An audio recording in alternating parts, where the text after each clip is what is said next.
What does it take to make you angry? And I mean, what does it take to really piss you off as a human being, as a citizen, as a member of a particular organization, religion, political affiliation, whatever it might be? What does it take to really draw that anger out from you and allow it to fester and stir? How's it going, everybody?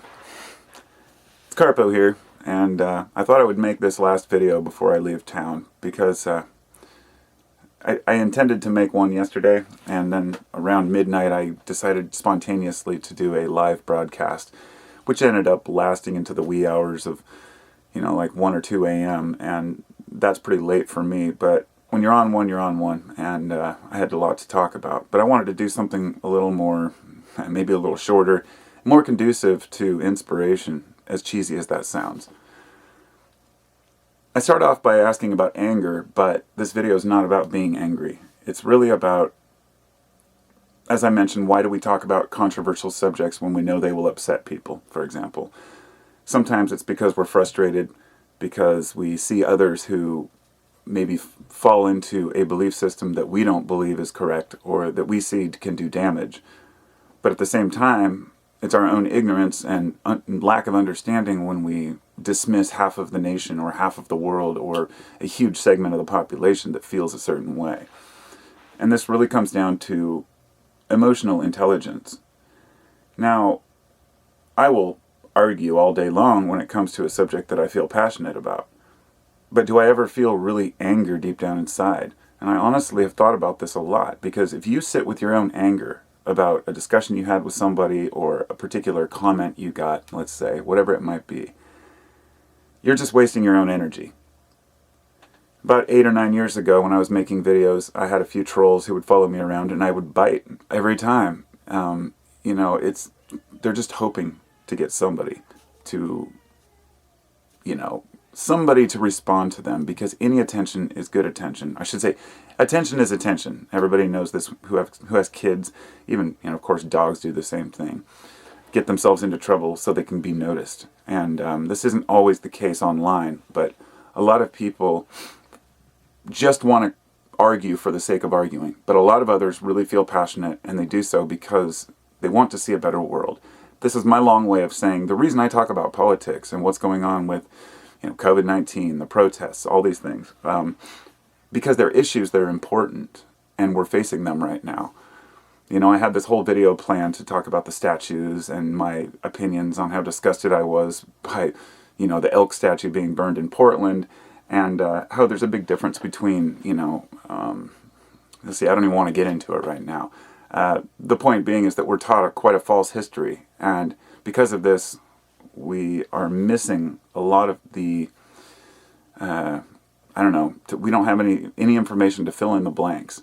History was written by the victors, so often we're arguing about points that don't even matter. And so what I'm saying is, if you're getting upset, if you're feeling physically angry and upset, and you feel butterflies in your stomach, just because somebody has a different opinion than you, or because somebody said something to you, it may be a natural reaction, but you can learn to control that. And I, of course, with the amount of comments and the YouTube videos I've made at this point, it rolls right off. I kind of laugh it off when somebody says something that's, so ridiculous, because there's 2 reasons people get upset in a conversation, and this is very simplified, but when somebody says something to you that you don't believe is true, people can get frustrated for 1 of 2 reasons. Either A, because the person doesn't really believe what they're saying. So let's say somebody makes a claim about you and it makes you mad.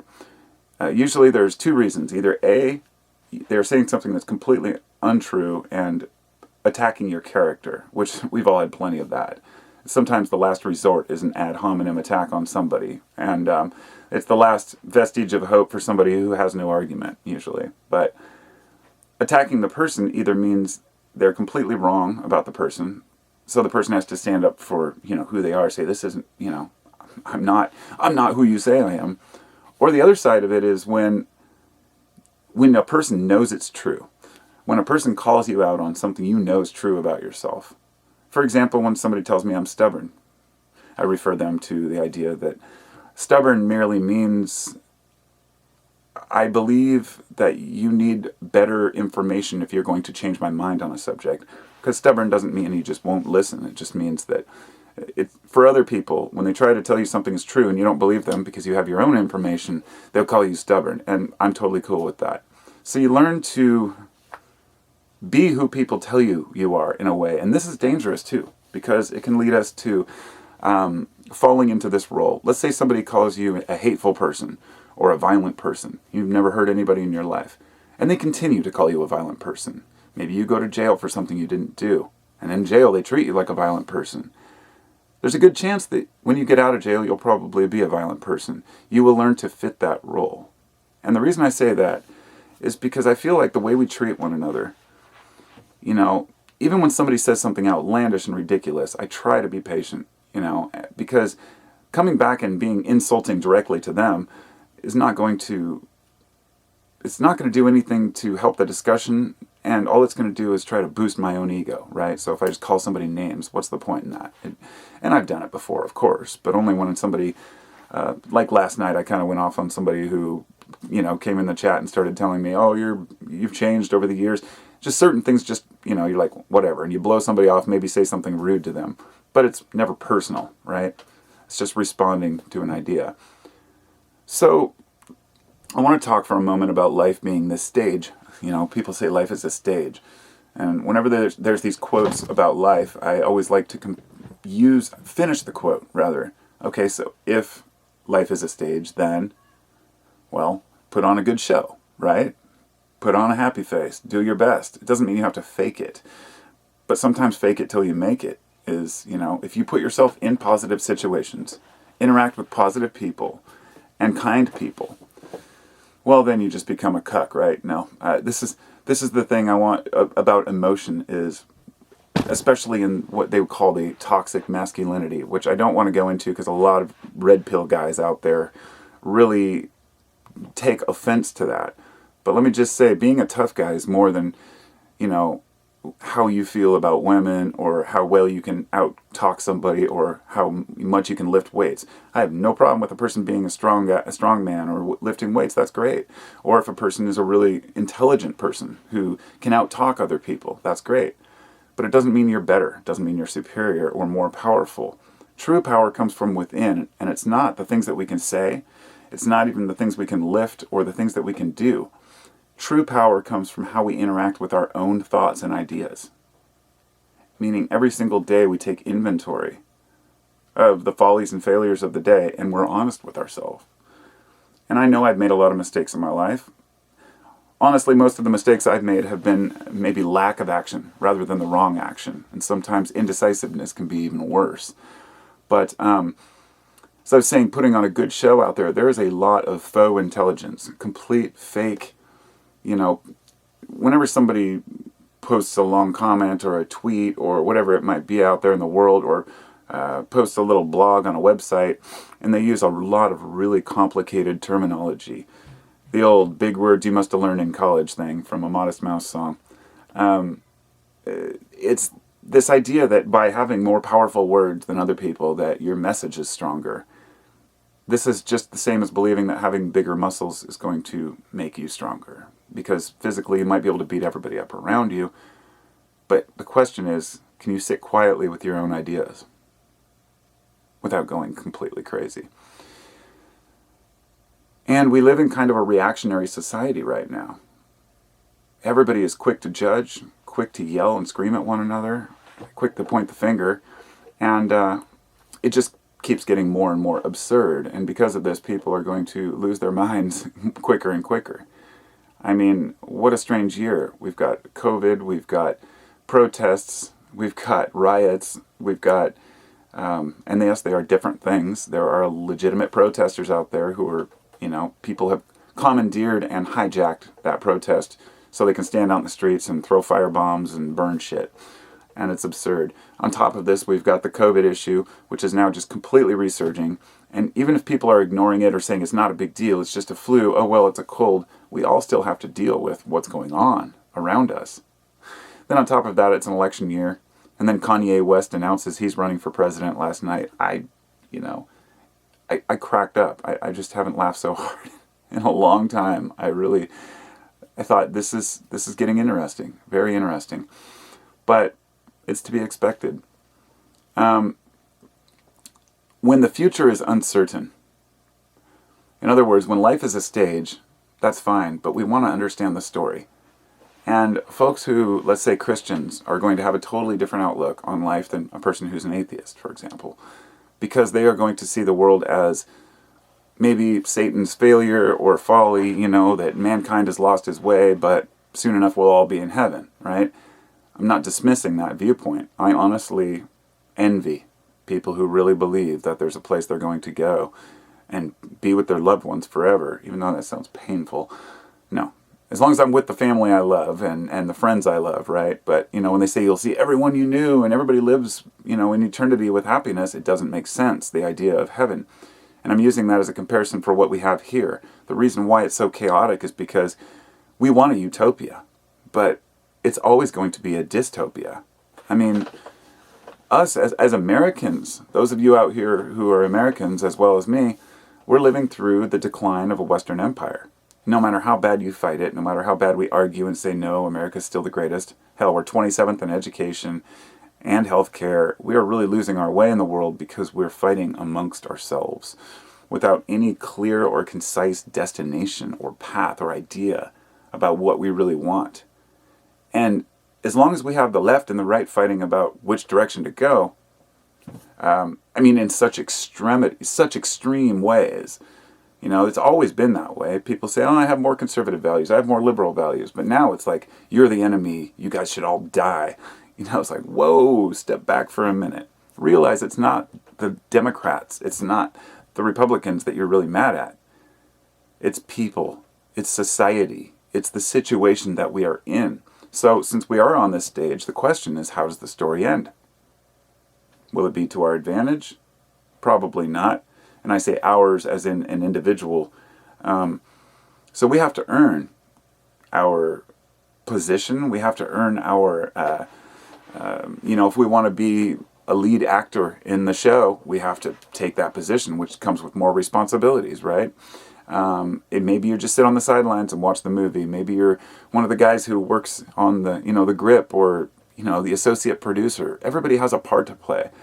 And instead of accepting that, and stepping back and looking at the big picture and saying, wow, this is an amazing machine we have here. It's amazing it works at all. Then if we don't see that, then we're just going to keep fighting and thinking the world's horrible because I saw this one bad guy on the news who shot somebody or kidnapped some kid. And all of a sudden, everybody's dangerous. And, we've got helicopter parents afraid their kids are going to get kidnapped when the statistics are so ridiculously low that will happen. It doesn't mean it won't. That's just one of many examples. It's like people talking about, protecting our borders from terrorists, when most of the terrorists within this country most of the deaths have been from American terrorists, Not terrorists, just angry people who are, frustrated. And so we're constantly looking over our shoulders. We're protecting our kids. We're protecting each other. At the same time, everybody else is the enemy. And so I'd like to finalize on this note that everything doesn't matter, okay? That's a nihilistic view. I've had people tell me that, the idea of the term Maya, from the Mayan culture, Maya means illusion, right? And the Mayans believed, or at least some of the, Mayan, some of the ideas that are based on that same concept, say that the world's an illusion, nothing is real. We are just figments of our own imagination. And this comes into modern Western, or older Western philosophy, where Descartes said, I think, therefore I am. And that was basically a way of saying, the only thing I know for sure is that I think, so I must exist. Because a person could spend their whole life trying to figure out what's real and what's not. So when people say, oh, this is all an illusion, everything's fake, everything's staged, as well as, down to the idea that, oh, nothing exists until you look at it, or modern astrophysics and scientists who actually take the time to publish an article saying, we're living in a multiverse. If we don't realize that's just a big distraction, then we're missing the point. But I hope you know where I'm going with that. It doesn't matter if we live in a multiverse with a billion different universes, nor does it matter if the universe is going to die in some fiery heat death in 1,000,000,000,000 years, nor does it even matter where it came from. And that's the problem. We're so obsessed with figuring out what things are, we forget to just be within the system that we live and inhabit, and to be part of it. But we don't want to be controlled by it. And it's complicated. So I don't believe in the whole everything's an illusion. I read this book years ago called The Holographic Universe by Michael Talbot. I believe he died about 10 years ago. But the book was written in the late 90s, early 2000s. A really interesting, fascinating look at how everything is perhaps just a figment of our imagination. That atoms have no space, right? So, they're pretty much just empty space. So therefore, everything is just currents. And how when you touch something, you don't really touch it. It's just the electrical currents between atoms. If you start getting into that thinking, you miss the point. And that's what I wanted to touch on before I go there, because this is often a result of people who have tried to get a grasp on what's going on in the universe and realized it's so complicated and confusing that we're better off just saying nothing exists. This happens in the political spectrum, in the religious spectrum. This is how people just completely cast out anybody else's ideas. And so regardless of how the movie started, how big the stage is, or when the show ends, here we are. We showed up for work, and we've got to do it. So I'm hoping that this will at least inspire a few people, for what it's worth, to rethink our positions. And if there's one point I wanted you to take away from this, it would be the most crucial thing is not what you believe. It's not who you know. It's not what you look like, how strong you are. It's not about your image or anybody else's ideals. It comes down to how do you interact with yourself. And I mean that. I'll say it again, how you interact with yourself on a day-to-day basis. When I'm sitting back here in my office and I'm thinking about things, sometimes I beat myself up. Maybe I should have done this, or I could do this. And I do a lot of thinking about where I'm at and think, man, is this just good enough? Should I be content? And the thing I've realized, the most important lesson is, it's never done. You're never content. Life's never complete. You've never achieved your dreams. You've never gotten there. It doesn't exist. That place does not exist. I made a video about a couple months ago about Sisyphus. So if you haven't seen that one, you might want to look it up. I read a paper, Sisyphus, I believe. But Sisyphus was, it's this old mythological story about Sisyphus, who was punished by the gods, and he was forced to push a giant boulder up a mountain. But right when he'd get to the top, it would roll back down, and he'd have to go start over again. This is the metaphor for life in general. So many people, they try to get rid of the boulder. I heard people say, well, we should just pay somebody else to lift the boulder for us. That was when I was thinking about rich people. But you pay somebody to carry that boulder, then you don't develop the character that pushing the boulder and the muscles that pushing that boulder develop.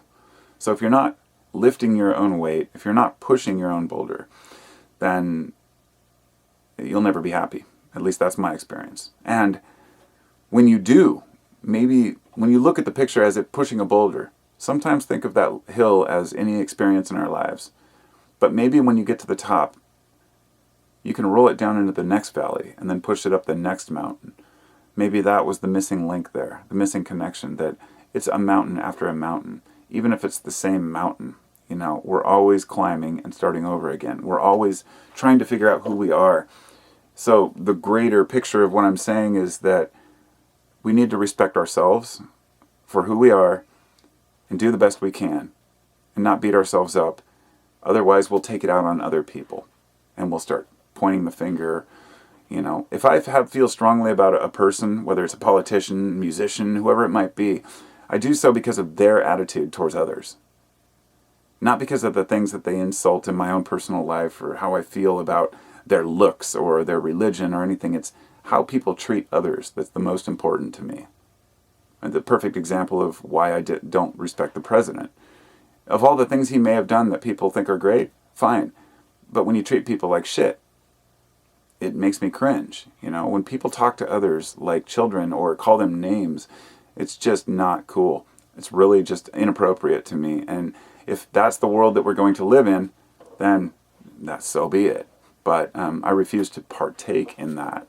And when I do go off on somebody or get angry or call somebody a name, I will apologize or do my best to reconcile and, fix the issue, because I don't want to have any resentment towards people, and I don't want them to have resentment towards me.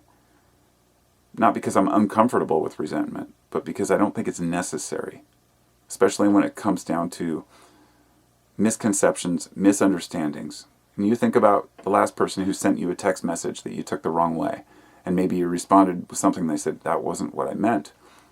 Think about how often this happens every day on blogs, YouTube videos, Twitter, and everywhere else. And maybe we can step back a little bit and kind of laugh at ourselves, because you have to be able to laugh at yourself. And as much as I started this out to be a short video, it ended up being over 20 minutes long anyway. But I'm going to upload it and share it, and I'll see you all in a few weeks. Thanks for listening. For those of my patrons, I actually have, I'm going to put a link up there to another video I made the other day where I went a little more in depth about my skateboarding past, but there was also it was really long, so I didn't want to add another rambling video to YouTube. They'd probably censor it anyway. They always do. Anyway, talk to y'all later. Thanks for listening, and I appreciate all of you. I really do. I appreciate the fact that I realize that it's my ego that says people want to hear me, so I talk, right? But remember, there was a time on YouTube where I just talked to the camera and had no viewers, so everybody starts somewhere. Peace.